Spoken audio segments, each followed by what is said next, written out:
creator of us all. Allah is not no spooky stuff. All right, it's not like Allah is there and the universal creator is something else over here. And no, Allah is the creator of all. You call it whatever you want. Call it the divine energy, the divine spirit, the Father Spirit, Father God. You know that it's the causeless cause, the rootless root from which all things have grown.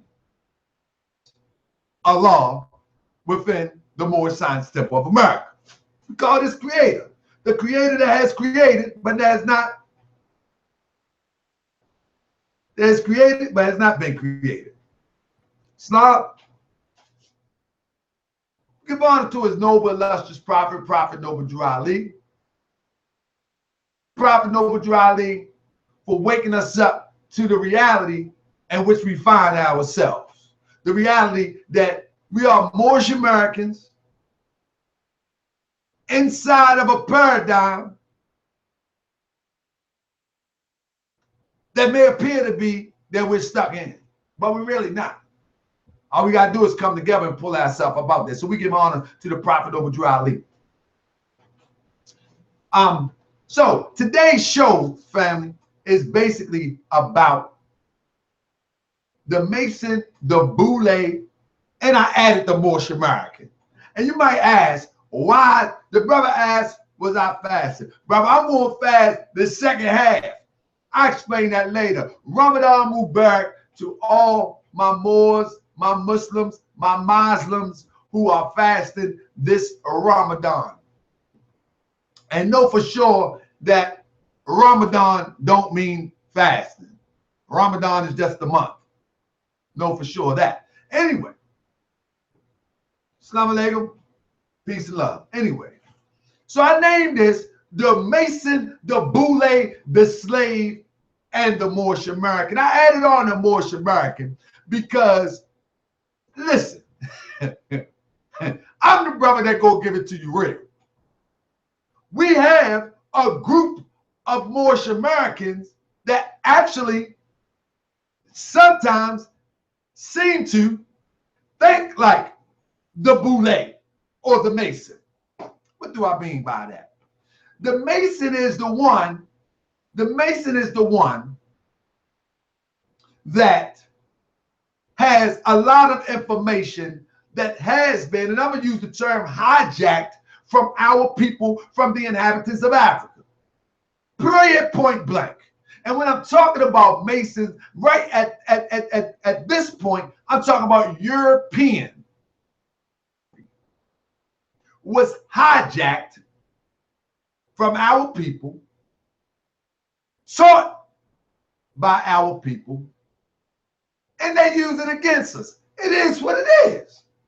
People might get mad, people might get upset. Side with me.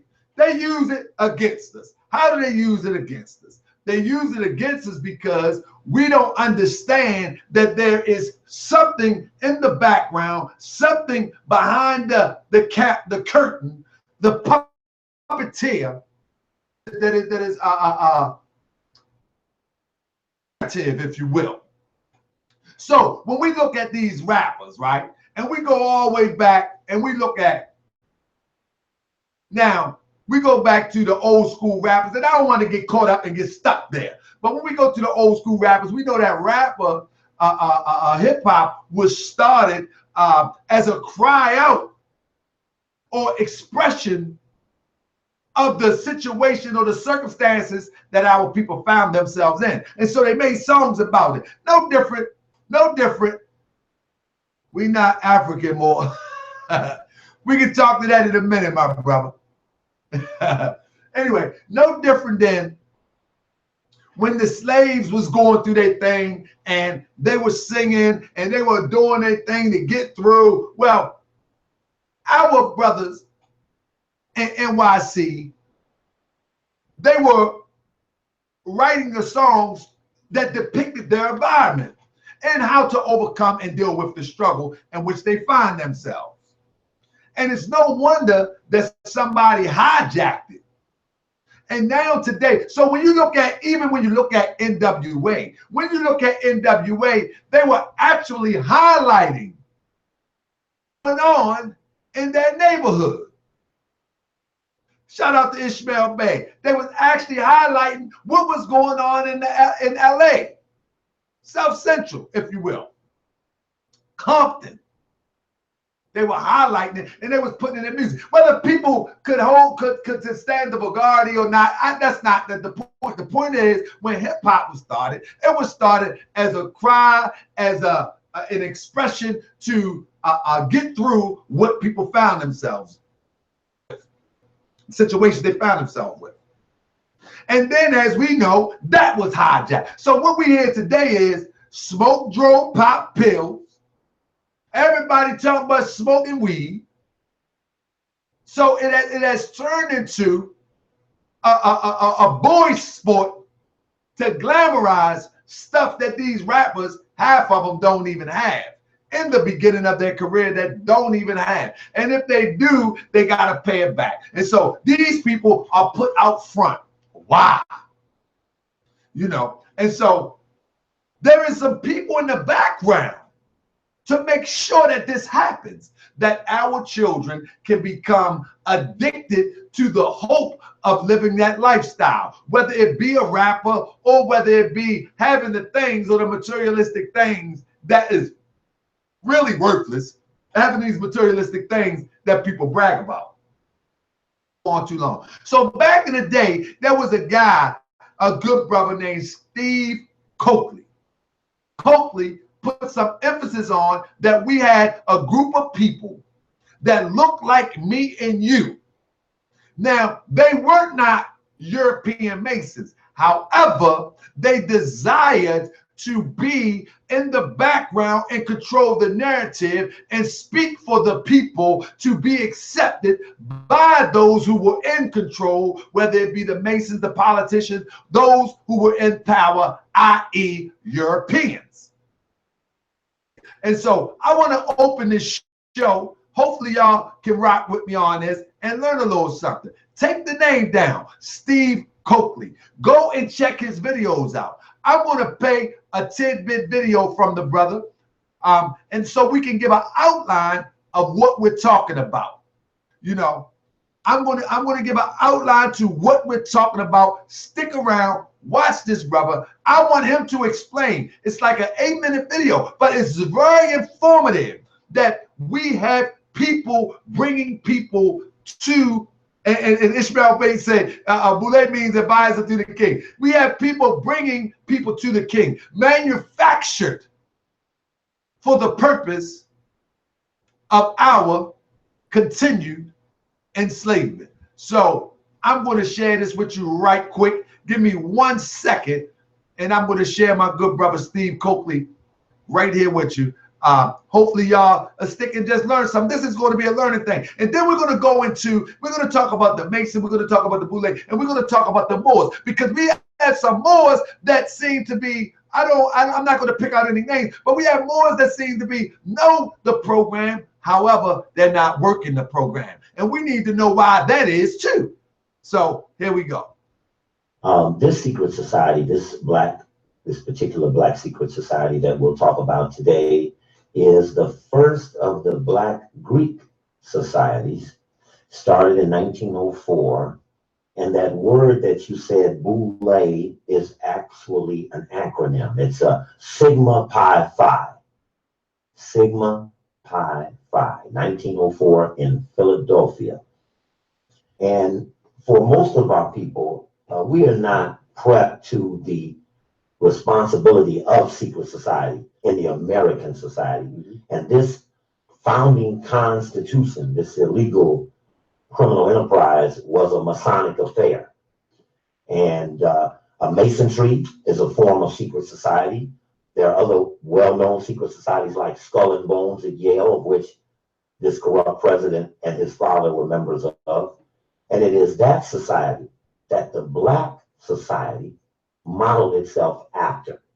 So when they wrote their first history book, The History of Sigma Pi Phi, by a very noted Black author, University president Charles Wesley, who wrote the history book for the Elks, the Prince Hall Masons, National Council of Negro Women, Alpha Phi Alpha, and Sigma Pi Phi.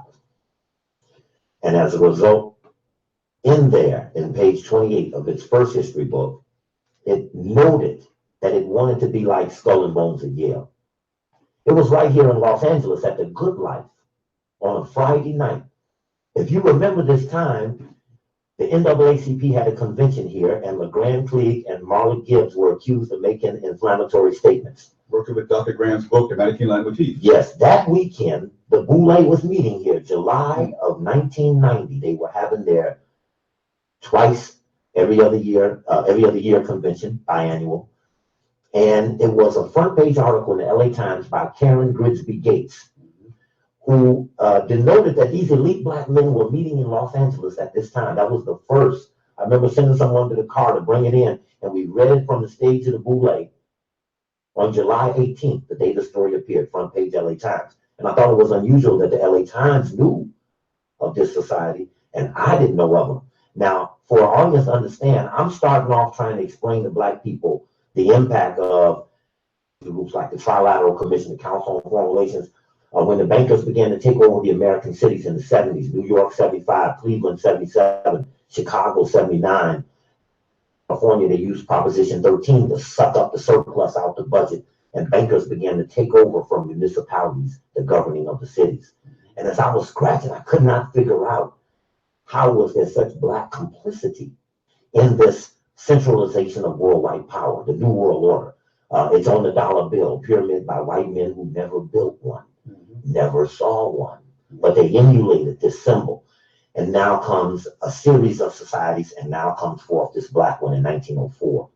As we began to read deeper, it had another analogy in the story to Skull and Bones. It wasn't until we got the history book that the analogy that looked happenstantial in the story in the LA Times was actually in the actual history book, where they drew attention to Skull and Bones. It denoted that W.E.B. Du Bois was a member, and it began to describe people, influential people in the present day society, and historically, our university, historically black college presidents are primarily coming out of this advisors to the king. And that word, that Boule word, can be looked up in an encyclopedia. Well, now people don't use them, they use internet. And that's a dangerous thing, a dangerous dependency. But Boule, B-O-U-L-E, the Greek version. There's a French version that's a coming together, a conclave, the AKA called their convention, the Boule. But the Greek word is what we're looking for, the advisors to the king. The lower house of the Greek parliament is called Boule. And if you know the American congressional system, Senate, 6 years, more power, authority, only 100, 2 per state. Congress, 435, have to run every 2 years. Your lower house has less power and authority. So it appears as if in finding the Boule, a subordination to something else. And in its history book, it drew attention. Here's a logo. And this is their logo is a Grecian sphinx. It's an animal. And this Grecian sphinx is similar to a griffin or a gargoyle. Kind of ironically, the Boule had their convention in Los Angeles in 1941. And where else? Griffin Park. And this logo, this symbol, is a guardian animal. This would be similar to a Rottweiler or a dog or a German Shepherd. They tend to protect something higher than itself. Let me ask you a question. Mm-hmm. I went to Howard University, for instance, and a number of African so-called Greek societies, fraternities, as well as in our communities, a number of secret, semi-secret organizations. How is the Boule different than the numerous fraternities and groups in our community? What is the relationship to the ruling class? Father, son. The nine make up the axis of the Black Greek dynasty. There are 4 male societies, 4 female societies, and the Boule make the 9th one. They're the first, 1904, series, the Alphas. I'm not versed in the exact order, but I have all of their history books. Them draw attention to things where they got their ritual from. The Deltas draw attention to Freemasonry. Said our ritual came from Mary Church Terrell, whose husband, Robert Terrell, was head of the Masonic Lodge in Washington, D.C. Mary Church Terrell, Mary Church, is the daughter of the first Black millionaire in America, Robert Church of Memphis, Tennessee. huge mausoleum to him there. Those societies, those 4 male, those 4 female, and the Boule tend to make up a. We talked in the park about the 10%, not in the sense of us in exclusivity, but them in the terms of deputizing 10% of the population to assure that the 90% never catch on. And it's very important to know that if you look at Alpha Phi Alpha website, there's alphas, kappas, Qs, and Phi Beta Sigma. There's Zeta Phi Beta, Delta Sigma Theta, AKA, and Delta, I'm missing somebody, Sigma Gamma Rho. If you look to, say, the Alpha website, they brag about 5% of all Black lawyers. Now, the Alphas are 95% of the Black lawyers. What does that leave? The Kappas, the Qs. Okay, now we're in the 90s. They claim to be 65% of the Black accountants, the lawyers, the doctors, dominating. And it may be that our professions are dominated by people in the Greek societies. At Howard, there was a student I tried to help get a doctorate in engineering. Very exclusive about giving them out. If you get one, you're set for life. Morgan State, Howard are very exclusive. Took big money from governments to make engineers, but the brothers weren't coming out. And when we got deeply involved, we found how close-knit, how selective the professional process is. So he ended up at the patent office. He was a Kappa. He said, we have 15 Blacks, 1 female, 14 brothers, and all 14 of us are Kappas. Only Kappas gonna get in here. And there are jobs all over where we think we're applying for something fair and open. But I would suggest that the ruling class recognized this was a very significant period, Didon, when they decided that they would give a college degree to a person of African ancestry in America who after Reconstruction should have been pretty pissed off. And so they were very weak about. We're going to stop there, family. And I want you to go and do your own homework on it. Islam. So I want you to go and do your own homework on it. Let me get myself set back up. I want you to do your own homework on it due to the fact that Steve welcome Coakley, to Southern California KTFK, Brother Steve Coakley. Brother Steve Coakley is one of the brothers that really revealed a lot of the stuff that was going on. But now, why did this catch my attention? Hold up, let me deal with my brother in the chat real quick. Let me see what the brother said. He has a video where he went into the Boule hall with a camera. Islam, brother. Hopefully you can post it in the chat. If not, you know, give the name of it, brother, so we can learn that because as I go along in this presentation, inshallah, my brother come on here, and he may be able to add something. But as I go along through this presentation, what I'm trying to show is that we have people that do not have our best interests at heart. So maybe you can put the name of the video into the chat so people can go and check it out. We're talking about Steve Coakley, and he's talking about the Boule. The Boule is a group of people that look like us. A group of people that look like us controlling the narrative for someone else. I'm going to screen share right here, and we're going to get into this. I'm going to screen share right here. I love my good brother, Jay-Z. But right here, I got a picture here that while I was doing my little bit of research, I see members of the Boule pose as freedom fighters or civil rights activists on the surface. In truth, elite members are operating for personal gain. The Boule work for concert with their masters in maintaining the grip of the Illuminati supremacy. Now, we're not going to get into the conspiracy theory. That's not what I'm doing. But here we go with Jigga in the whole attire and setup. See, it's a uniform that they wear. This picture was, if I'm not mistaken, I think it was at a funeral for one of the members of the Boule. Dressed. This Jigga even looking out the side of his eye because he know, hold up, the camera just got me. You see, so we are entertained by a brother like Jigga, but at the same time, what narrative is the brother setting for our children? Now we know that Jigga came in talking about the dope boy, the drug game, the this, that, and the third. It went to the next level, whatever. But not only do Jigga control, he controls a big portion of hip hop right now, which means he can control the narrative. But we also got liquor, we got clothing, we got a whole bunch of influence. And here we go. You know what I mean? You know what I mean? No, the drug dealer don't get a pass, brother. That's not what I'm saying. What I'm saying is he came in influencing our children with the drug culture, which is a part of the plan. Pass? Bro, that is Jay. Ishmael Bay said it ain't Jay. Bro, I'm going to blow it up for you. Oh, yeah, that's Jay-Z, brother. That's Jay-Z, brother. And I'm going to delete you off my chat unless you do some research.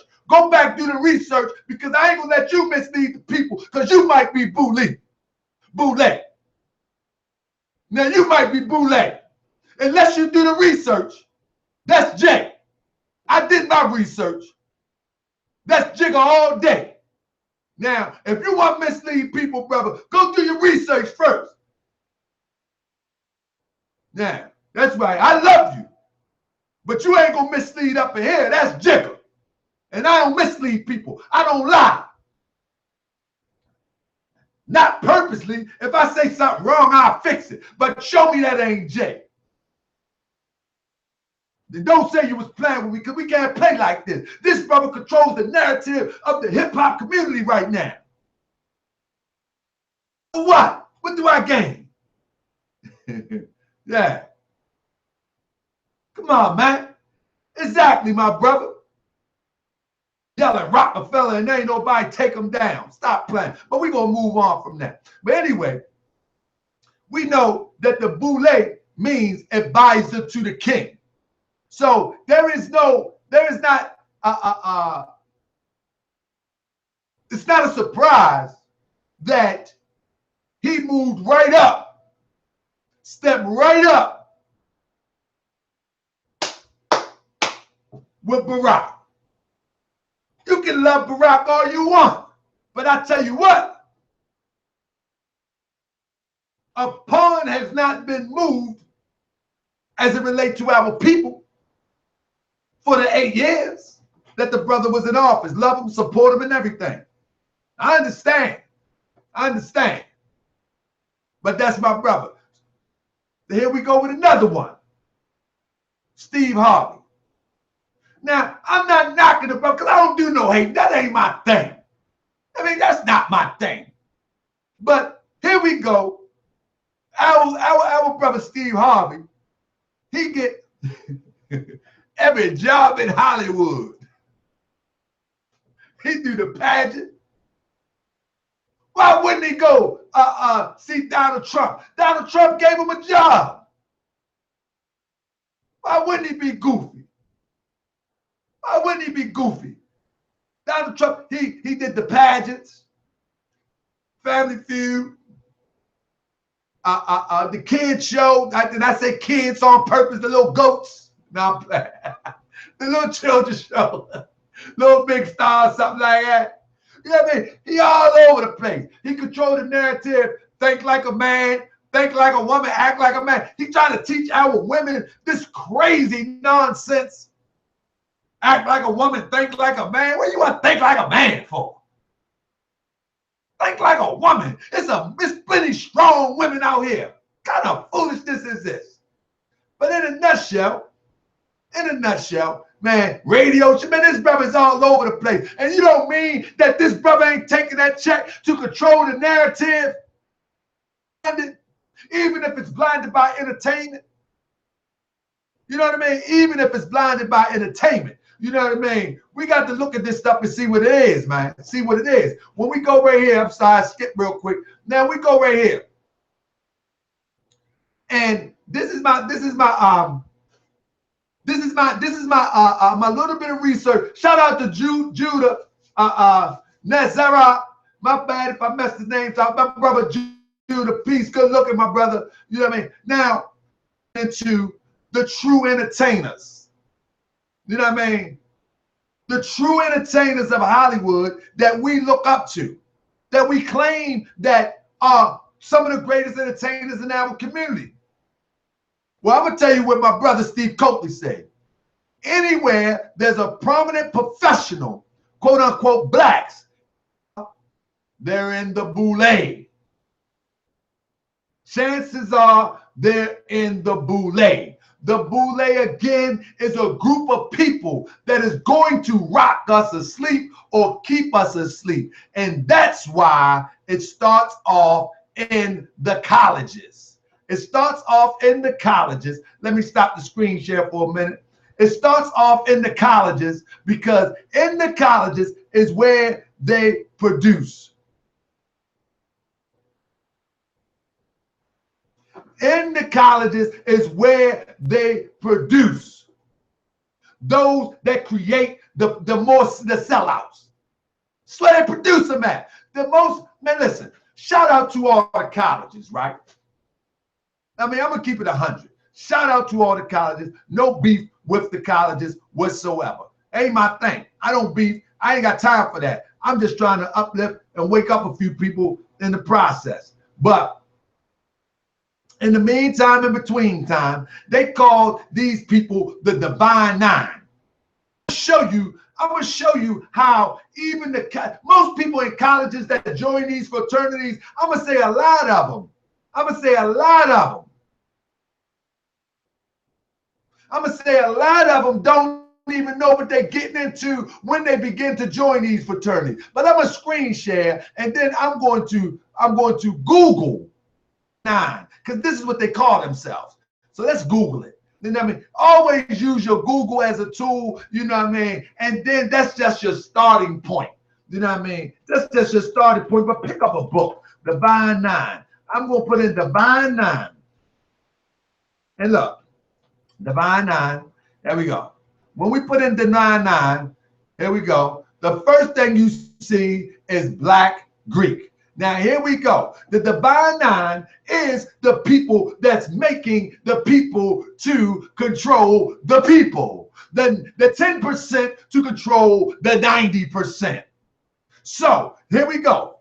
There are 9 historically Black Greek lettered organizations that make up the National Panhellenic Council. Collectively, these organizations are referred to as the Divine Nine. Each of these fraternities and sororities is rich in history. Ties to one or more of these organizations may be found in many colleges, educated Black families in the United States. And then it goes on, and then this is the thing. Y'all can Google this stuff. I am not going in on conspiracy theory. That's not my thing. My thing is that these organizations are producing leaders to advise the king on where and how to control the 10%. And the 10% are those who do not know. Well, the brother said LeBron James did not, LeBron James Boule, but didn't attend college. Absolutely. Because what happened is with LeBron James is because he got the money. A lot of rappers didn't attend college. But because they got the money and the influence, they got to come on in. They can either come on in or get on out. It is what it is. But that's just how it is, you know. And we got to wake up to this. Now let me see. Let me stop the screen share, and I want to read some of these comments. So my brother Judah said nothing much, bro. Well, okay, got you. LeBron James didn't attend college. Oh yeah, he definitely Boule. But anyway, let's go on with the show. So let me tell you what really got me into the topic. I am a Moorish American Muslim, first and foremost, man. I'm telling you, I am Moorish American Muslim to the bone. I don't have no doubt any of the teachers of the Prophet Noble Drew Ali, none whatsoever. I don't see them like a lot of people. I don't see the teachers like give you an example. me as a Moorish American Muslim, right? Don't get caught up in the term if you're not a Moorish American. But me as a Moorish American Muslim, I see me and my people as no different than any other nationality that strives and fight for their place on this globe, on earth, on this pancake. It don't matter to me. I believe that my people, the Moors, those who descended of the Moors from the inhabitants of Africa, should come together and fight for their piece of the pie. What do I mean by that? I mean that our people should come together, put our resources together, begin to live together, and build communities together. That's what I believe. That's what I have faith, and that's what I have confidence in. I don't believe, no longer do I believe that one Moor should live in West Baltimore, and one should live in East Baltimore, and North Baltimore, and one should live in such and such Baltimore and go to the same temple. No, no, no, no, no, no, no. I believe that we should take over a community one by one. We cry about, and I'm getting to what the topic is about. We cry about regentrification, but I believe that the Moors need to regentrificate areas to gain prominence, and from prominence we will gain economic freedom, and then we will gain political power, and then we will gain our liberation over time. It's not going to happen overnight. And so why do I say that? What does this have to do with the conversation? The conversation is that the Boule and the Mason wants to keep us divided. He wants to keep one over there in East Baltimore and one over there in West Baltimore, the temple in North Baltimore. So when a person can't make it there, the other person can't make it to get them. See, and we can't get a cohesive or a unified thought. You know, we need to live together. So that's my fight. That's my fight here in Baltimore. We are going to live together. So then the Boule, so this show is about watch those who's trying to divide. Now, that was one of my interests in this topic. Now, my second interest is I found out that W.E. Du Bois, and I hear some Moors. Big up W.E. Du Bois. And by all means, big them up. But when I used to hear Moors big enough W.E. Du Bois, I was like, man, hold up. For one thing,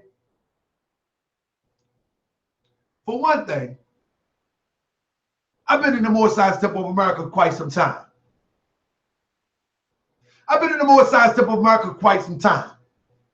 Right? And so I've studied some things that slipped my mind or misplaced the thought. But when I hear trigger words like W.E. Du Bois was this, W.E. Du Bois was that W.E. Du Bois had a beef with our forerunner. Our forerunner is Brother Marcus Garvey. I remember, I said, hold up. Didn't the brother have a beef with Marcus Garvey? What was this beef about? What is this beef about? So back in the day, I studied it and I found out. Let's read.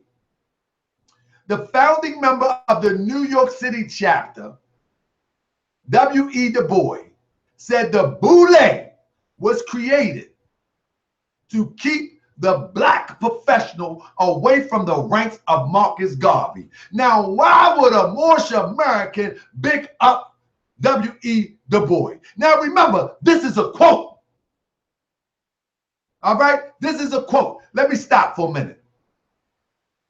Moorish American big up W.E. Du Bois. That's why I renamed this the Mason, the Boule, the slave, and the Moorish American. Why would a Moorish American big up W.E. Du Bois? He did some things. Without a doubt of contradiction. Without a doubt of contradiction, he did some things. But let me show you something. One thing that supersedes what W.E. Du Bois did is what my prophet says, what the prophet Noble Drew Ali says. You know what I'm saying? And I'm just not taking it just because the prophet said it. I'm taking it because it makes sense. And the prophet said it. First and foremost, it makes sense. You know, I understand what the prophet was talking about, and it makes sense to me. So because it makes sense to me, I'm going to read it to you real quick. And I'm coming out. The Holy Quran of the Moorish Science Temple of America, right? And this is the end of time and fulfilling of the prophecies. And I want y'all to follow me real quick. And let me show you why. Oh yeah, brother, we're going to get into Prince Hall too. We're going to touch on him just a little bit too. You know what I mean? We're going to touch on him just a little bit too, because what he was trying to do is similar. It's similar to what the Boule did. It's all connected. All connected. You know what I'm saying? All of them wanted in with this European. Yeah. All of them wanted in with this European, man. And today, they still want in with this European. You know, and this is why Marcus Garvey is our forerunner, because Marcus Garvey was one who wanted to separate, to be exclusive but inclusive. Meaning this, we can do business together, we can work together, we can do a whole bunch of things together, but we need our own. You know what I mean? Y'all trade with China, then y'all gonna have to trade with us. So that's what Marcus Garvey, he was putting in the thought. Then Prophet Noble Drew Ali come behind him and said, we are a nation. And now we can build upon the foundation and the thought pattern that Marcus Garvey was talking about. And so, what? Brother Tahaka got hurt feelings. What are you talking about, David Taylor? What David had? That through my thought. Anyway, I ain't gonna pay attention to David Taylor. Anyway, so Prophet Noble Drew Ali says to us that Marcus Garvey, and I'm going to screen share it for those who are not a member of the Moorish Science Temple of America.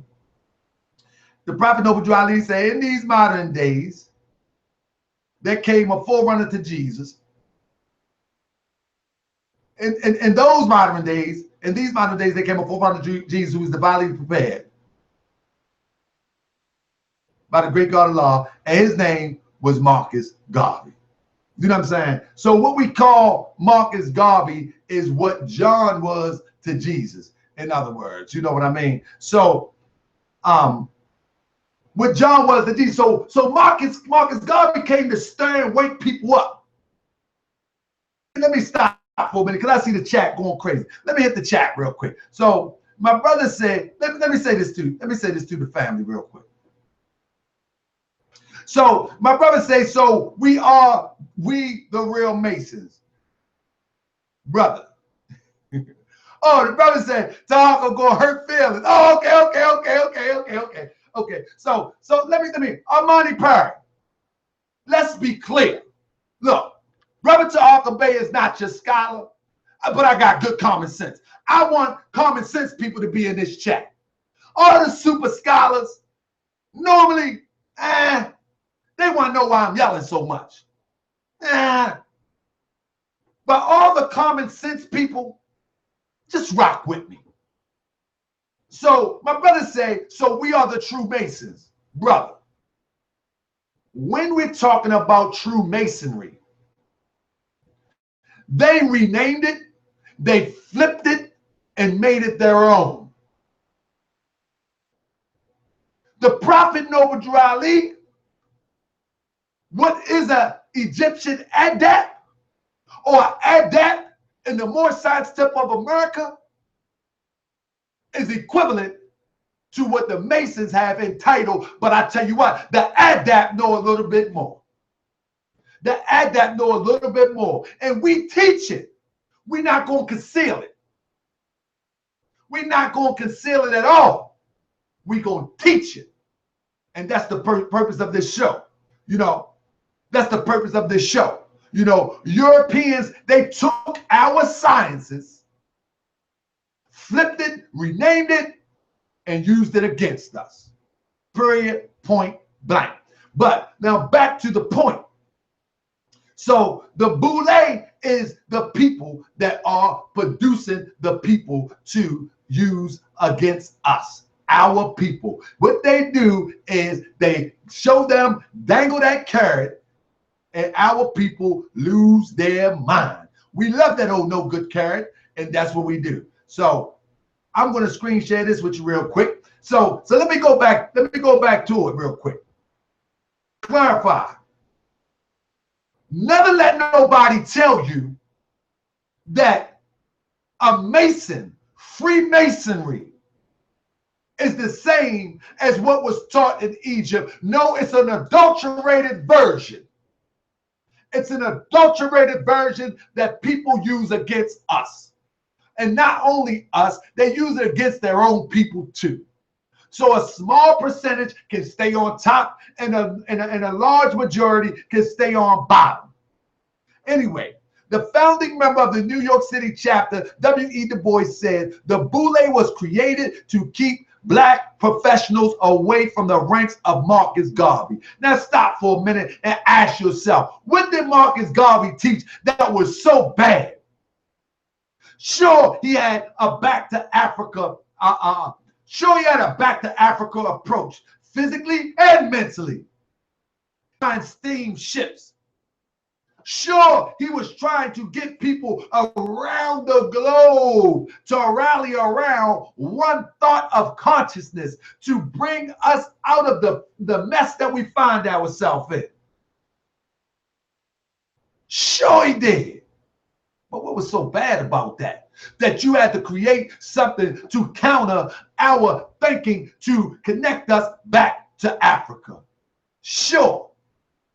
You know what I'm saying? Sure, Marcus Garvey was trying to bring us together in such a way that has never been done before. That had never been done before. But however, shut him down. Let's look at the brother that want to shut him down. This is the brother that want to shut him down. Careful, man. This is the brother W.E. Du Bois. This is the brother that wants to shut him down. Wants to shut him down.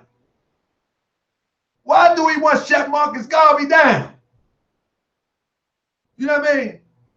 Shut Marcus Garvey down. Marcus Garvey is talking about going back to Africa and thought,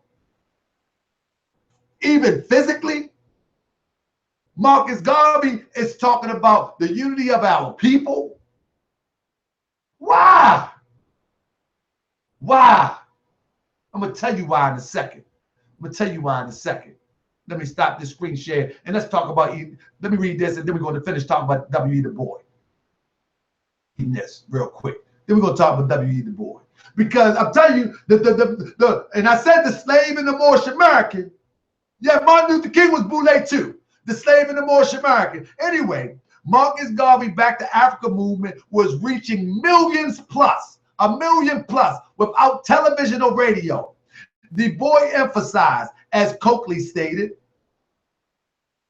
the importance to steal the black professional away from Garvey because an Afrocentric organization that articulated and captured the black professional will give YT no safe haven in the black community. So the Boule, the remaking of the house Negro, was necessary to build a group of Negroes who had an investment in protecting the quote-unquote white system as produced by quote-unquote whites having stolen this land.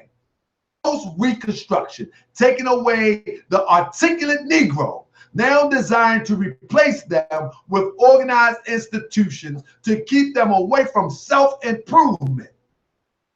In the same period as the founding of the Boule, of the 4 black, quote-unquote, male Alpha Phi Alpha, Kappa Alpha Psi, Omega Psi Phi, and Phi Beta Sigma, and 4 black, quote-unquote, female Alpha Kappa Alpha, Delta Sigma, Zeta Phi Beta, and Sigma Gamma Rho. college-based fraternity and sororities. We also find the founding of the NAACP and the Urban League.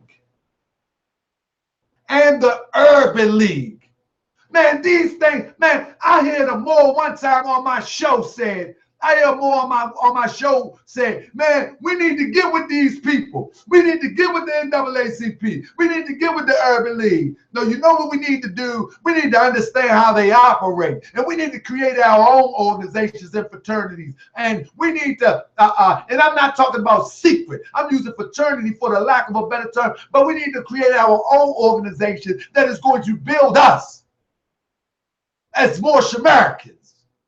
And this is why the Prophet Noble Drew Ali teaches us about the Young Men's Business League. This is what the Prophet Noble Drew Ali was trying to get us into. You know what I mean? The Sisters Auxiliary, trying to get us involved in. That we create our own. Stop hijacking and trying to be accepted. Stop. We need to stop that. We need to create our own. Case in point, we need to create our own, like my good brother right here from the D. Right here. Young People Moorish Retreat. J. Fuquan Bey, which is the Elder Fuquan Bey. He has put together Young People Moorish Retreat. And you know what this by? Look, Young People Moorish National League.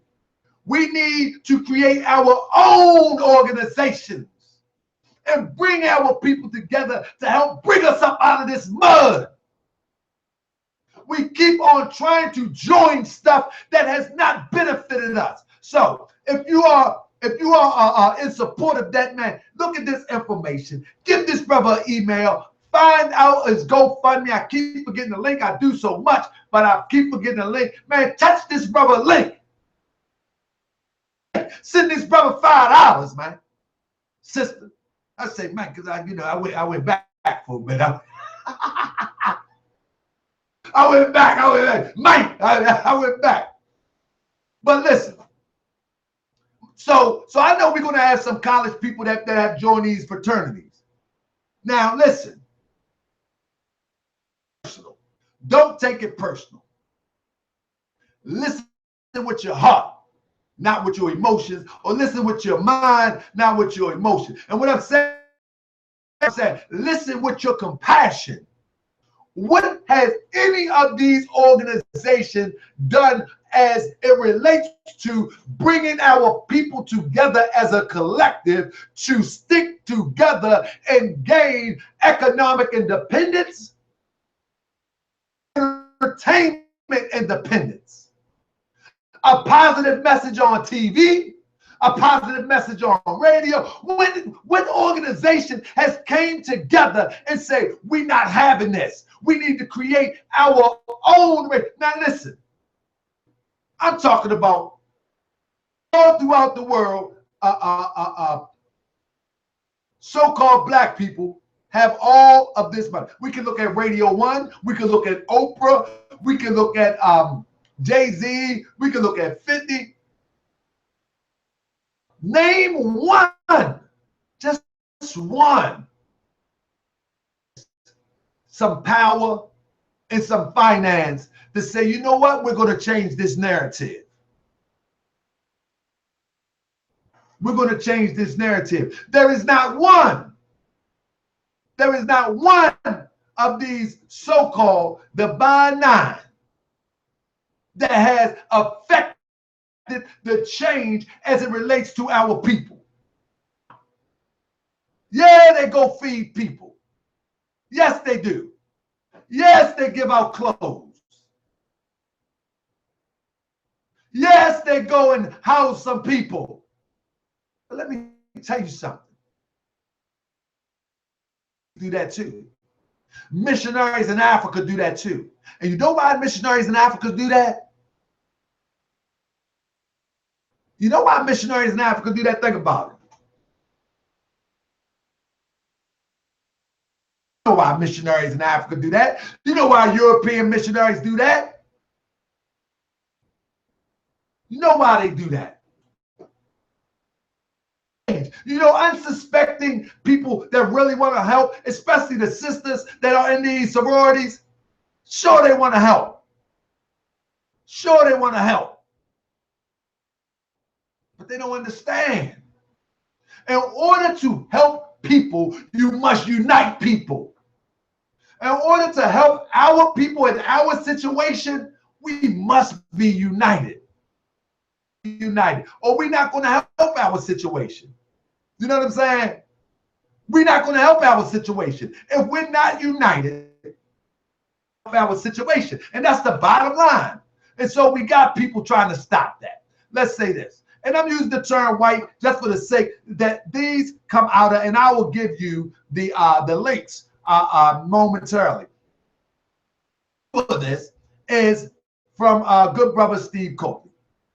They understand that all quote unquote black leaders, quote unquote white America gave us, actually had an allegiance to white supremacy. If you think about it, back in the 1900s, we weren't even 40 years out of slavery. So the house Negro, field African mentality was still in existence.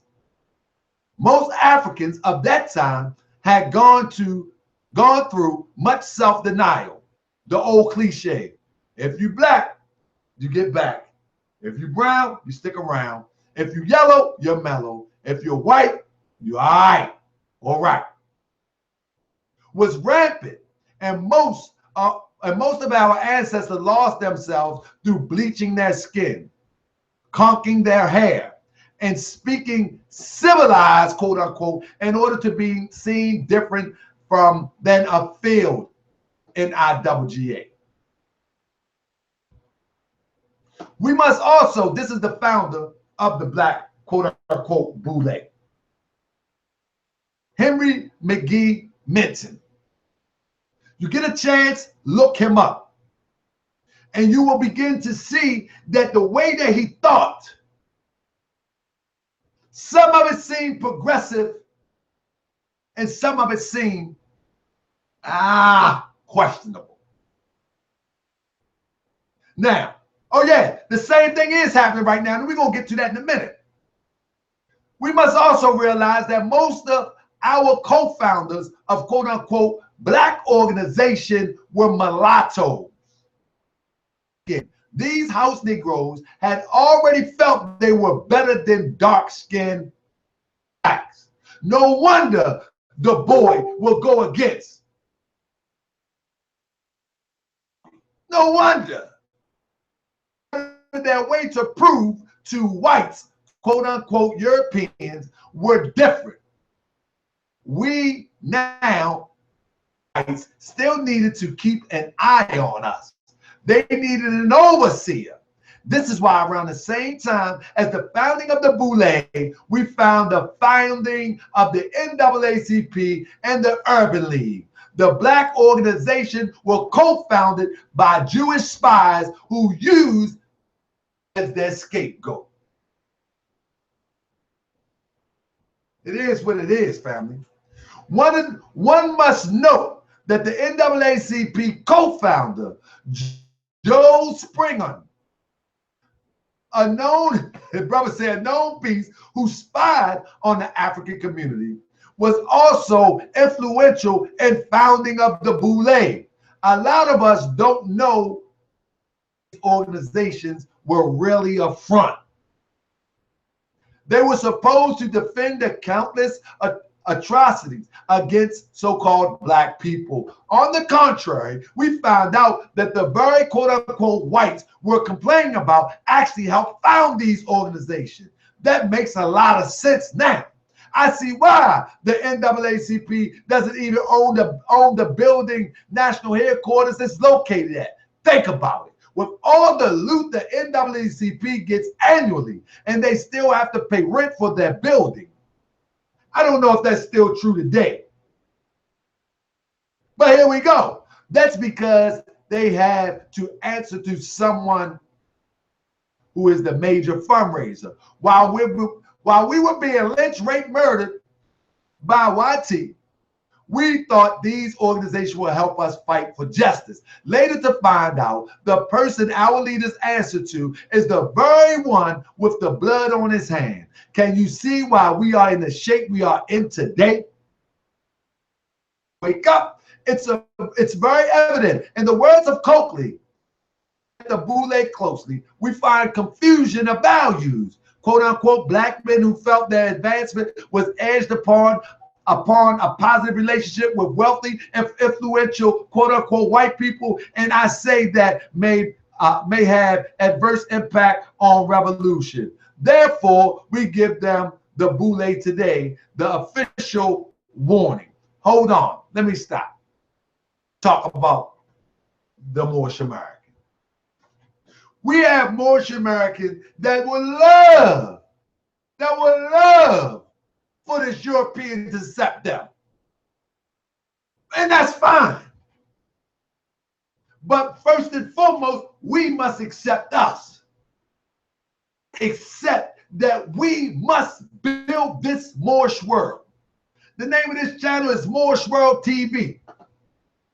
We must build our Moorish world. No one is going to build it for us.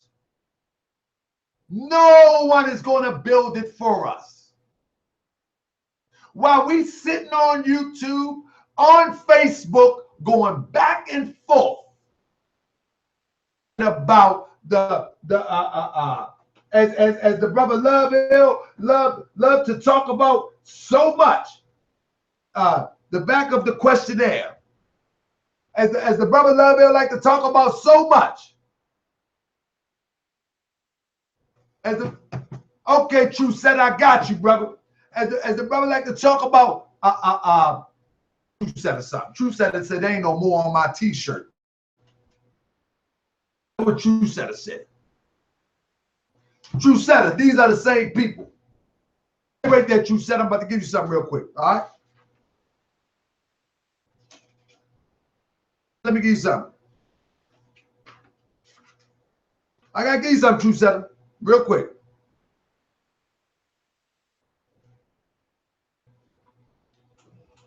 This is the Holy Quran of the Moorish Science Temple of America, True Setter. No more on my shirt, True Setter. Are you the Truth Setter? Are you the Truth Setter? Setter. Can you accept truth? This is the Holy Quran of the Moorish Science Temple of America.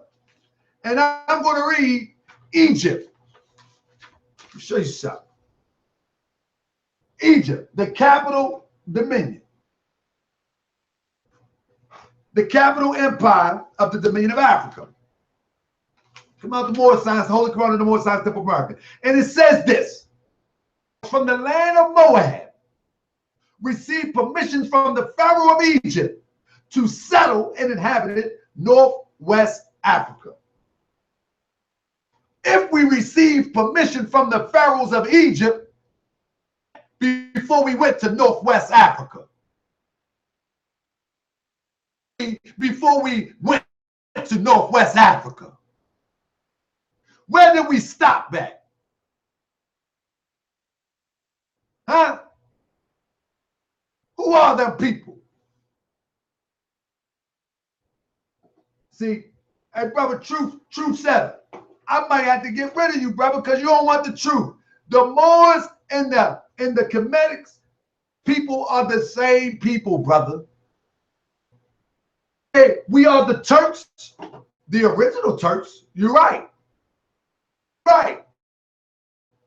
You know what I mean? You're absolutely right, my brother. But it seems like you want to be an antagonizer. So what I've got to do is, hey, you know what I mean? Party. Get out of here. Let's go. Now, oh, yeah. Oh.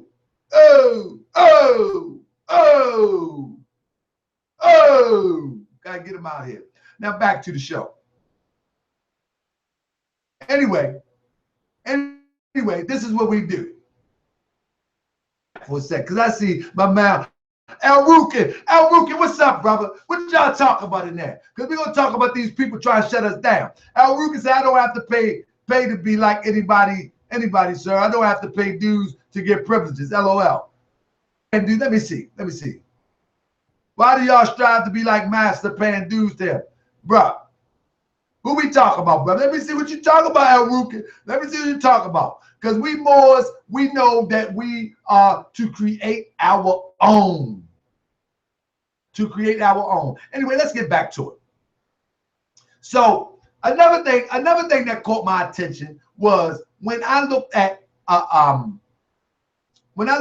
people like Oprah Winfrey, Jamie Foxx, and all those who are controlling the narrative. When I look at these brothers, I'm like, man, what is going on? Why isn't anybody trying to influence people in a different direction? Why? And then that brings me back to W.E. Du Bois. Let's talk about W.E. Du Bois. And I want y'all to catch this segment. We're going to talk about W.E. Du Bois real quick. Now, the reason why I'm pointing out W.E. Du Bois is because this brother went against our brother Marcus Garvey, right? And so we might be like, well, maybe he just disagreed with Marcus Garvey. However, when you look at Marcus Garvey plan for our people, why would one go against that? So this right here is, and I'm gonna put the link when I'm gonna come back when I redo the when I put the video up. I'm gonna put the links into the comment section or under the title page so people can go and check that out. But here we go. Theodore Benson said, in Black American history, there are two personal feuds which stand out beyond all. W.E.B. Du Bois versus Booker T. Washington and W.E. Du Bois versus Marcus Garvey. Reason enough to examine at least one of these two conflicts, as they are an important factor of quote-unquote Black history, because they do not show united Blacks, quote-unquote, that fight side by side for their rights, but Blacks that forget that they are actually fighting. They actually fight on the same side over personal conflict. And that's where the Moors are at today, where Moors that are not in the temple think they have the answer. Moors in the temple think they have the answer, and we got to go back and forth with each other. But I say the prophet created the temple, so that's where I'm at. When W.E. Du Bois and Marcus Garvey had their first contact in 1915, Du Bois was already was quote-unquote Black leader in the U.S., while Garvey had just the month before established the UNIA in Jamaica. Du Bois was on a visit in Jamaica and received a very friendly welcome letter by Garvey. Garvey is being gracious. Let me see if brother, I will take phone calls. Pause for a minute. Stand. I'm going to see if I can find the line. Let me see if I can find the line. Hold tight. I got to find the line. Oh, man. I would take calls, but I changed the studio around and I misplaced the, I misplaced the phone, so I can't take calls, remember? I usually take calls. I don't got a problem with that. Anyway, let's go. As Du Bois was not there, Garvey, first of all, Garvey was gracious and sending him a letter. He was a gracious brother, sending him a letter.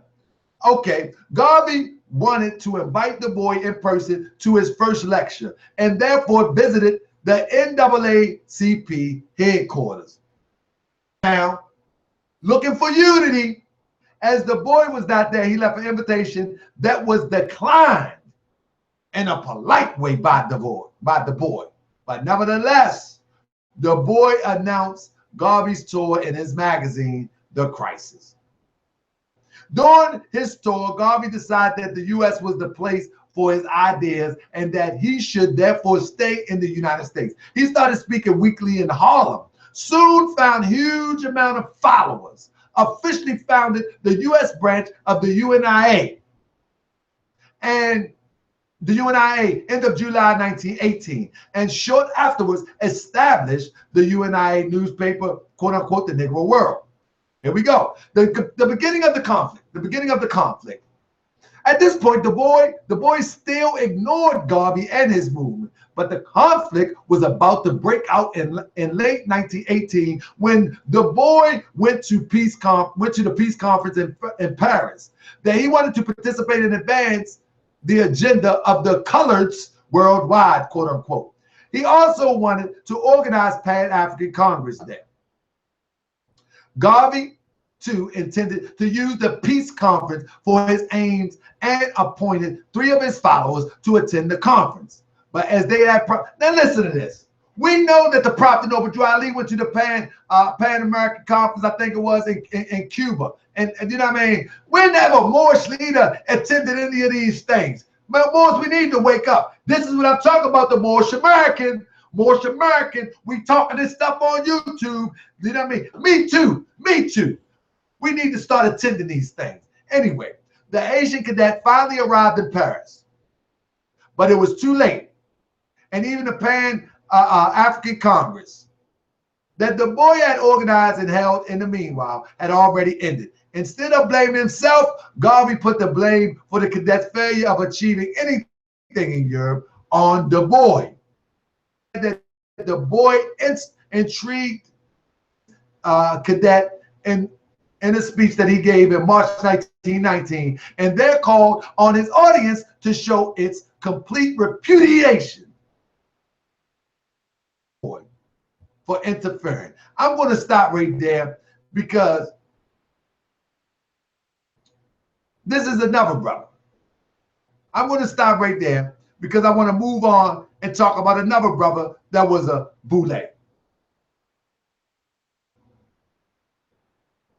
The boy didn't want our unity.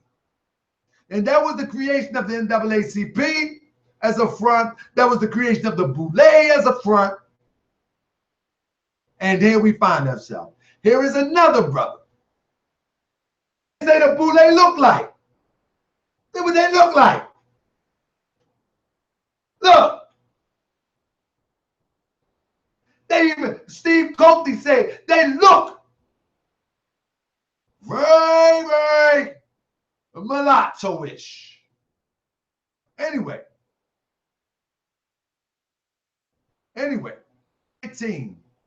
We're talking about Ralph Bunche, an American political scientist, academic, and diplomat who received the 1950 Nobel Peace for his late 1940 mediation of Israel. Now listen, people, I want you to look these people up because we're about to move into the segment of today in a minute. He was involved in the formation and the administration of the United Nations. So all these Moors talking about going to the United Nations, better look these people up who created it. You better look up these people who created it. In 1963, he was awarded the Medal of Freedom by President John S. Kennedy. For more than two decades, Bunche served as chair of the department, listen, science at Howard University, where he taught generations of students. What is Howard University? A so-called black college. He served, let's listen, I want y'all to watch this. He served as a member of the board of overseers of his alma mater, Harvard University. As a member of the board of the Institute of International Education and as a trustee of college, Lincoln University, and the New Lincoln School. In 2008, the United Nations National Archives and Records Administration made public the fact that Ralph Bunche had joined U.S. Office of Strategic Services, Why didn't you find out that to 2008? Find out that to 2008. The precursor organization of the Central Intelligence Agency. Why didn't you find out that until 2008 during World War II? Why? Office of Strategic Services. He's teaching the people in Howard University in political science. One of the main vehicles about solution. Huh? The Office of Strategic Services was a wartime intelligence agency of the United States during World War II and the predecessor of the modern Central Intelligence Agency. The OSS was formed as an agency of the Joint Chiefs of Staff to coordinate activities behind enemy lines for all branches of the United States Armed Forces. There we go. OSS functions included the use of propaganda, subversion, and post-war planning. It's no wonder. It's no wonder that we appear not to be moving forward as a nation or group of people. People are sitting there opposing the advancement and the liberation of our people. Our own people. So my plea is, Moors, we got to come together. And if you're not Moorish, get with the Moorish program if it makes sense. If you're a Hebrew Israelite or you're a Christian, whatever, if you see we're springing up a community, support the community. Support the community. Move in. Put a business there. But be on the up and up. So in today's world, we look at nowadays what we have people that is doing all they can do. That is doing all they can do to keep us under that on hand of oppression. And so, hey, and let me pull this up real quick. Work with me real quick. I want to pull up this interview real quick and show you this interview. Oh man, what's the brother name? The brother up here on the picture. I want to show you this interview with this brother that goes to show exactly to what I'm talking about, because the interview speaks volume. What's the brother play? Ray Charles. He played Ray. Real quick. Come on, man. What's the brother name? Jamie Foxx. Jamie Foxx did an interview. Howard Stern. And he told Howard Stern, I'm going to see if I can pull it up. I'm going to see if I can pull it up real quick, because he told Howard Stern something that is very unique to me. You know what I mean? Let me see if I can pull it up for you. He said he told him something very unique. Give me 1 second. Advice from Oprah Winfrey. There we go. Here we go.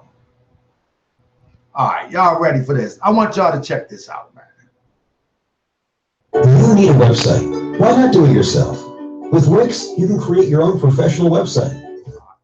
Here we go. Well, all right. Now, I don't know if this was Howard Stern, but he had done this interview and said the thing a couple times. But listen to this interview real quick. Oprah saved me though. She anointed you almost. Oprah saved me because I was blowing it, bro. I didn't think he was gonna win the Oscar. I'm like, I didn't really know that much about Oscars. I was like, we just. Listen to this. Listen to this, family. Check this out. This Oscar buzz right now. I'm going to parties, drinking, get going to the club. You mean they put it on the Oscars, man? I'm like way out of control. I'm getting everybody's number. This is like before the Oscars. It's like I remember going to the Golden Globes. I'm drinking and shit. Get out the car with my date, and I'm like, yo, we got nominated for 3 different things. We going 3 down. And so I didn't realize that there was a certain way that you had to approach this. And so overall, hi Jamie Foxx. I love it. I said, who's this? That's all prop. I said, who? All prop. I said, who's this? It's all for Jamie Foxx. Check them out. And she literally said, listen, I want to talk to you, but you're not going to win it the way you're acting. Because I was out there, I'm in Miami, I'm fighting in the clubs, and I'm about to win an Oscar, bitch. I'm that. So she says, I want to take you somewhere so you can understand the significance. Check this out. Of what your Oscar will do for us and everybody in the world. I said, oh, I'm with you. So she takes me to Quincy Jones's house. And Quincy comes out, hey, Quincy man, Jones, man, you did a great job on it. Great Charles, man, wonderful, man. I remember Michael and I when we did Thriller, man. It was such a great time. Record sold, man, but there was a certain way we had to carry ourselves, man. You know, because Ray Charles does a great job. Let's not blow it. To his house, and it's all of the black actors from the 60s and the 70s that I grew up watching. Yeah. Some of the people you may not know, but you remember playing them. They played bit parts here and there, and they were standing there like, please do this the right way, because Ray Charles is a decent character to give the Oscars to, because usually the Oscar, it could be, you could question like, why they, so it's decent, not hating on anybody else, but you know, this was one, and I was like, wow, and I'm meeting all of these people that I grew up admiring, and then Oprah goes, okay, you want to see who you came here to meet? I said, who? Look at that. He's right there. Sidney Poitier. In a tuxedo, and he's waiting. He said, go up there and talk to him and see what you need to do. And when I walked up to Mr. Poitier, he says, I saw you one time. You were at the party. Do you remember that? I was like, I do. Listen to this. He says, I want to give you one thing. I want to give you. And I was like this. I said, whatever I need to do, Mr. Poitier, I'll do it. And he says, your performance made me grow 2 inches. Let's make sure that we capture it. And after that, bro, that's when I got my shit together. And then that night is, she's always done her whole life, reaching out and making sure that someone is okay. And we did it, and it was amazing. And the stuff that went on behind the scenes, because there is a little bit of a game. Y'all follow me? We have an elite group of people training those who are less versed or that doesn't have quite understanding as how they must behave in order to be accepted. And what wasn't said at that meeting, who knows? But what I'm telling you is that we have a group, not desire, whether it's their intent or they're acting out the intent of somebody else, do not desire for us to be liberated. It is what it is. So when we look at all the craziness that goes on, when we look at hip hop music, when we look at the fashion, you know what I mean? I mean, come on, man. Just had this thing about people talking about the one-piece suit for men. You know what I'm saying? And this was a big thing. Brother asked me, you gonna do a show on that? No, I ain't doing a show on that. I'll speak on it tonight. Man, a man should not wear anything that makes him look feminine. Nothing. They don't try to compare a jumpsuit, an overhaul, to that foolishness that makes a man look feminine. Man, if it makes you look feminine, man, let it go, man. Let it go. What's the argument? But if you want to look feminine, that's your right. Go look feminine. for a Moorish American, I'm telling you, first and foremost, I'm gonna tell you like this. My thing right now is to worry about the righteous people, those who strive to be righteous, those that try to do the right thing, and those that want to build something. That's my concern right now. Those who wish not to, man, all I can do is say, man, may peace be with you, man. But I need those that's willing to build and willing to work and willing to come together. Those who that don't wish to, I mean, that's on them at this point. You know what I mean? So that's on them at this point. Let me look in the chat real quick. I see the chat going haywire. Let me look at the chat. The chat doing that thing. Okay. Now I'm telling you, you get disrespectful, I'm going to do something to you. Now don't get disrespectful. Now, so I'm looking in the chat. Real mans and Moors don't talk stuff, but building the nation. Islam, Adam 161. That's what I'm talking about. Moors are trying to build something. The true Moors are trying to build something. You know what I'm saying? True Moors ain't hiding nothing. True Moors ain't trying to be, so chummy chum with everybody, except their people, so we can build something. And maybe we can offer something to our people and the world. Prophet Noble Ali told us that the Moors fed the world. And we're going to feed them again. You know, and so the bottom line, family, is that these Masons, whether it's a brother, whether it's not, man, shout out to my brother Haram out of Ohio. Hopefully I got his name right. That's my brother. You know what I'm saying? But all of these people that are trying their divisive tactics to keep us separated, man, we got to look out for that, man. And I'm telling you, I'm about to put up the GoFundMe. Yeah, I am. You ain't got to support me. Don't think I'm begging you for some paper. But I'm about to put up the GoFundMe next week about the community that we're trying to build. You know what I mean? You ain't got to support me, but I'll just tell you, if you wish to, man, you will be appreciated. And you can come and move in the community. You can come and move in the community. Man, come put a movie theater in the community. Come put a club, a social club, where we can sit down and talk to each other in a wholesome environment, community. But I'm telling you, next year this time, I'm going to still be doing the show, but it's going to be bigger and better, and it's going to be from the Moorish village, live from the Moorish village. You have to tune into the new channel.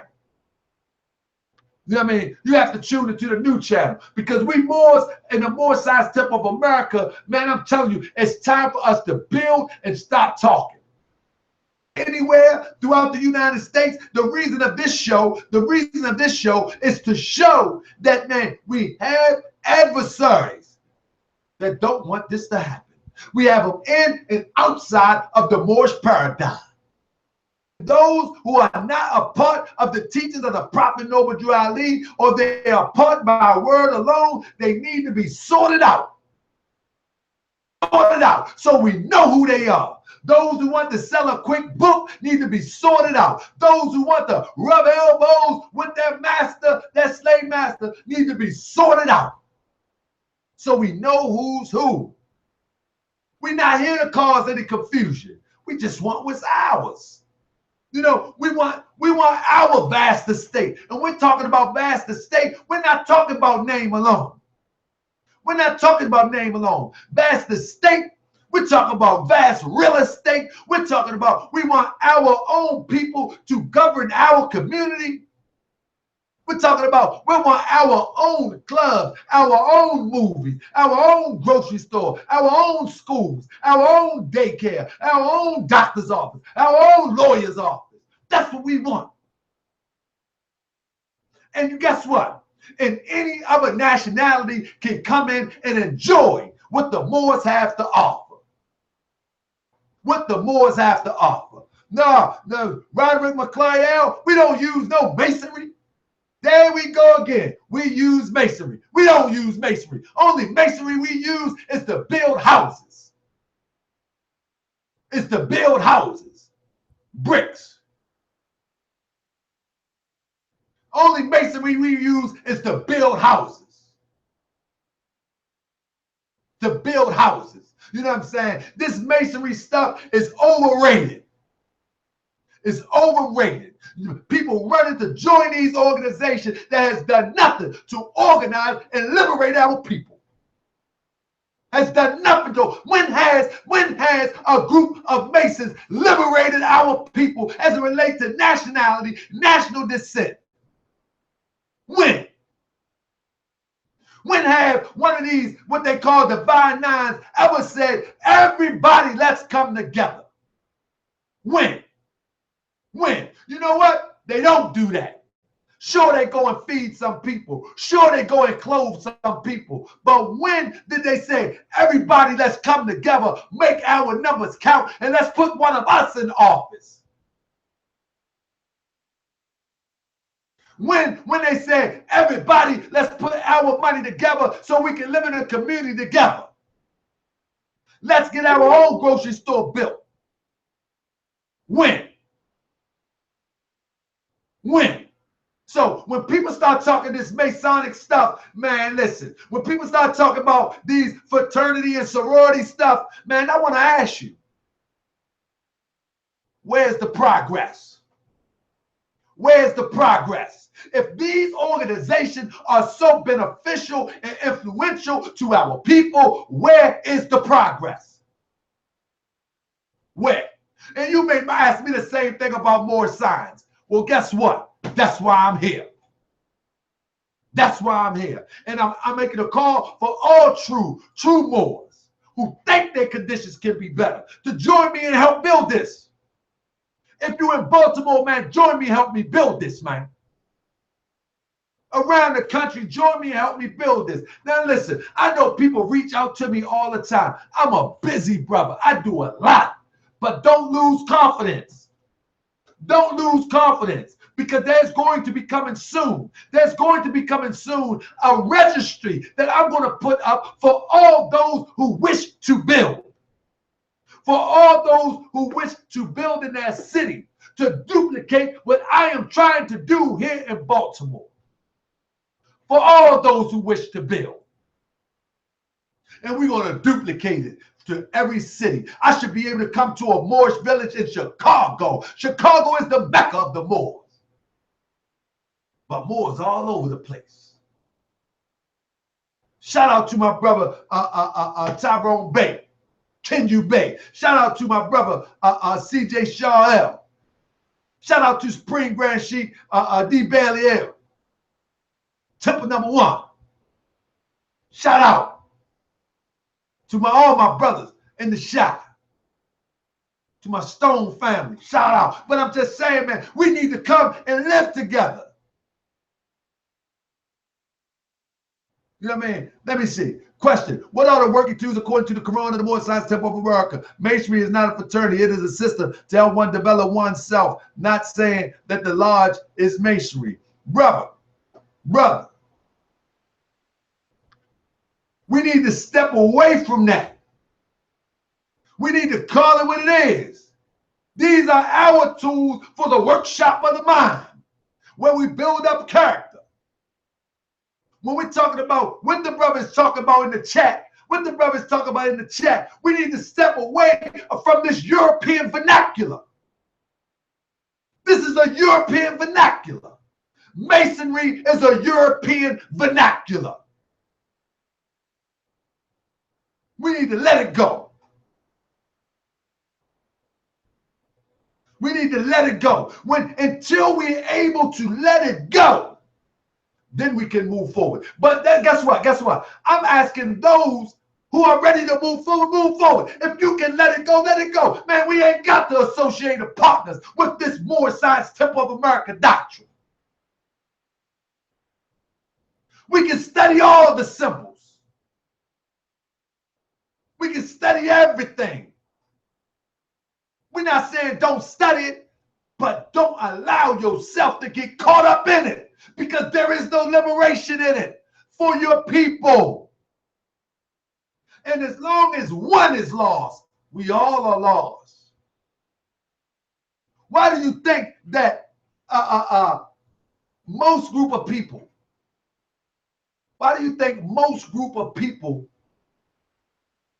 the status quo? example. You look at the people from south of the border, Mexicans, Guatemalans, whoever. They ignore the status quo. Do you think they running around caring about what the Masons are doing? Man, they came over here with a jug of water. Came over the hot desert sands of Arizona. They literally came over there. They came over the hot desert sands with a jug of water, with babies in tow. They didn't have no green card. They could not speak English.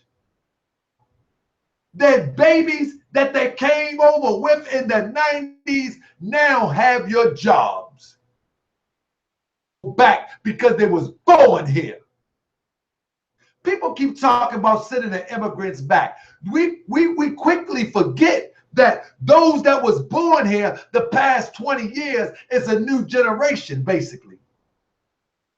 They are working on the roads. Now they are driving the bobcats to do the highways, and they're legal. They are stepped out of doing, I know here in Maryland, you don't see too many of them cutting grass no more. That was the last generation. The new generation, they done taught each other how to drive bobcats, how to pour concrete, how to drive trucks. And now guess what? When you look at a Mexican today, you look at a person from Guatemala today, you look at a person from south of the border today, you're not looking at the first migrants. Asleep that we thinking we looking at the first migrants. We're looking at the next generation that are legal. That's why they're at McDonald's.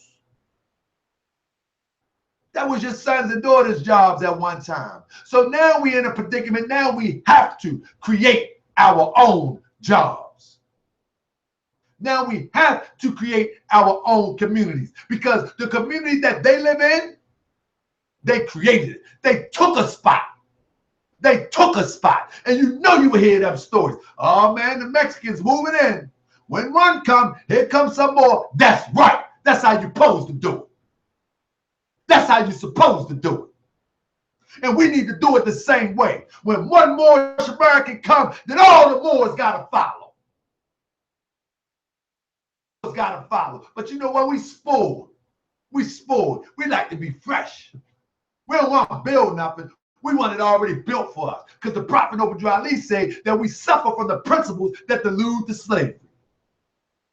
We suffer from the principles that delude to slavery. We want it already built for us. We want the job already there for us. So we go and get this education, hopefully that we can get the job that's already there for us.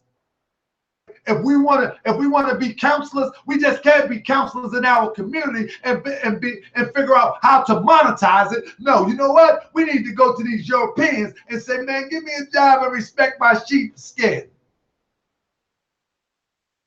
Man, we got to separate ourselves and get ourselves together, family. I wish I had the line working, man, but all praise be to Allah, man. We got through this show. I thought I would have a few guests on here, you know, couldn't make it, but all is well, you know, because Allah is leading on and victory is sure, family. Allah is leading on. God is leading on. And we're not going to lose. We're not going to lose. You know what I mean? We're not going to lose, family. And we're not going to let anybody, separate us. You know what I'm saying? Anybody separate us. We got to understand that I don't care if you Hebrew Israelite. I don't care if you are a Christian. To my Moorish roots, I'm going to stick to one God, one aim, one destiny. That's just me. And I think you should stick to it too. But if you want to call God by another name, so be it. But can I get your help that we can have something of our own? And when I'm talking about a Moorish community, I'm not saying making us an island to ourselves. The Italians can come and eat our Moorish dishes and buy our Moorish clothes. The Chinese can come and buy our Moorish trinkets. Christians, Jews, whomever can come in and enjoy the manifestation of Moorish American society. But we got to start to build somewhere, family. All of this talking online, going back and forth, selling a book here and there. Busy. We need to get busy. You know what I'm saying? All of this stuff, I'm telling you, when I put out the call, if you're able to support, because I'm going to do a whole show on it. I'm going to do a whole show on it, and I'm going to show you how the people in Baltimore Fells Point, they took a condemned area, and now it's high class. It's high class according to their standards. They took a rundown area. They was buying houses for $3,000-$4,000. Go up there now. Go up there now. I'm going to bring pictures next week's show, Sunday show. Be here on Sunday. I'm going to show you how community building is possible and it can happen overnight, especially if you live in an urban area, so-called black area, so-called African urban area. It can be done overnight. Overnight. We worried about right now Ramadan. We worried about what we're going to do here. When are we going to, man, all praise be to Allah for all those who are practicing Ramadan. Like I say, Ramadan Mubarak. But when are we going to say, man, I'm so tired of this. I want to walk out my door and see some sisters in turbans and brothers in fezzes, some babies in turbans, some babies in fezzes. And I want to walk out my door. If they don't have it on their head, they have it in their character. Do that. When are our children going to play together? When my little Taji gonna play with your little daughter, your little son? Huh? Man, it's time that we wake up. And like I say, family, I'm gonna put it in effect. I'm gonna put it in effect here in Baltimore, and hopefully y'all will duplicate it. Man, shout out to my sister from NYC, man. I think she live in Brooklyn. I supposed to reach out to her. She's interested in moving here to Baltimore. I will be reaching out to you soon. Matter of fact, I'm going to give her a special shout out. Let me look and see. I think my sister name is, and she should be right on my list because I was supposed to reach out to her soon. And the point that I'm saying I'm going to give her a shout out is because sisters like this are the ones, I would just say, all Wilkins L. That's what I would say. I'm not going to give her her whole name out. All Wilkins L. It's planning. Man, she's looking for a job and everything. We haven't even started the first building of the building yet. But she knows, in her heart tells her, this brother about to get busy. Matter of fact, I got videos on me getting busy. Anybody in Baltimore know? With these hands, the prophet of Allah, Prophet Noble Ali says that, look at the hand. Is it not a miracle? But what better use is it? And for the help of your brother, isn't it a miracle? Well, not only does it extend the help of my brother and my sister in a way of helping pulling them up, but these hands can build some stuff.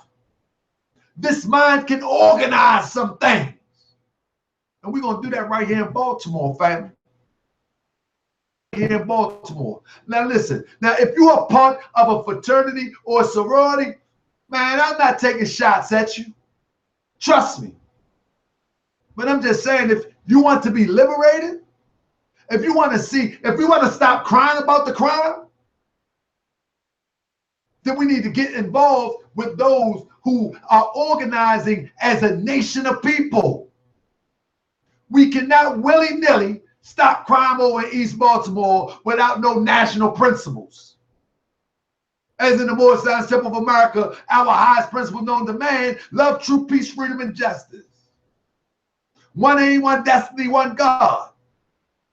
You are not going to solve crime where you willy-nilly saying, okay, we got 100 million black brothers and we're going to canvass the community. Guess what? The dope boy go to the next community. But if you change the hearts and minds of the people and want to do better, that want to take control of that situation where they control their money,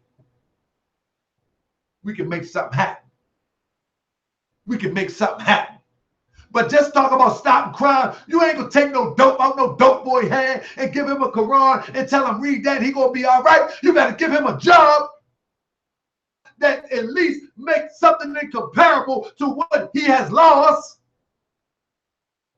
Because he's not gonna know how to do that with this in the beginning. He's not gonna know how to do that with this in the beginning. He's not gonna know how to do that with this in the beginning. Makes sense to him. So it's going to be your job. It's going to be your job to show him. And the way that you show him how it's done, you build a community yourself. You show yourself as a Moorish family yourself. If you want to be in a Moorish, if you want to tell somebody about Moorish life, live it. Go to work every day. Take care of your children.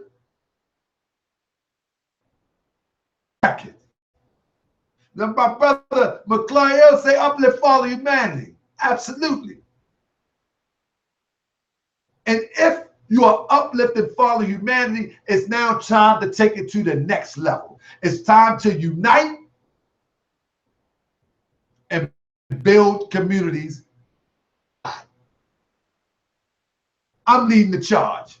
Family, I ain't gonna hold you too much longer. That's what they say in that good old that's what they say in that good old church demonstration. I ain't gonna hold you too much longer. I want to thank all y'all for joining me tonight. All praise be to Allah. Again, this at the Masons, no pop shot at the fraternity. You know, but my question is, are we producing more slaves, or producing liberated minds that are building communities to help liberate our people and pass it down to the next group of people? Period. Point blank. If you say that the sorority or the fraternity is on point, I'm not talking about the willy-nilly, little home here, little home there. Where are the organized masses of people like Garvey had going on? Huh? Where are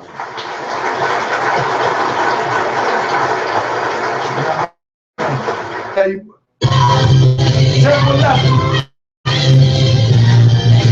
Shout out to my brother, advisor, my good friend, Azeem Hopkins Bey, and his chairman, Terrence Hopkins Bey, and the whole Temple 11. They produce the model of what temples. Here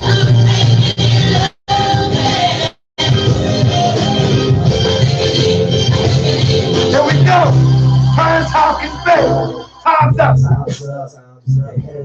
It ends now. Chop of the red, you going around our friends, not tripping, the sand is going down. Still being niggas and black, you don't count, slave down, time's up, it ends now. Terrence Hopkins Bey. Chop of the red, you going around Temple 11. not tripping, the sand is going down. Still being niggas and black, you don't count, slave down, yo.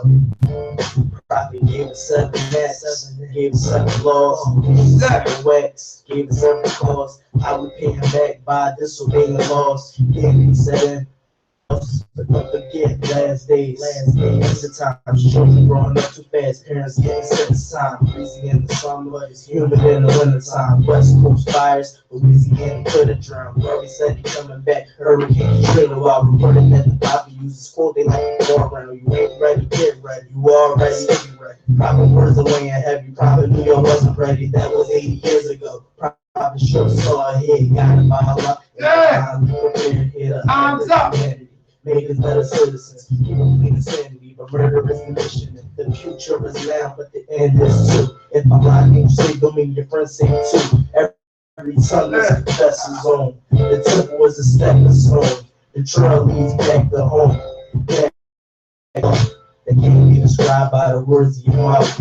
I got the card. Listen, blacks with that mentality. I got the card. So long thinking it's reality. None of that's real.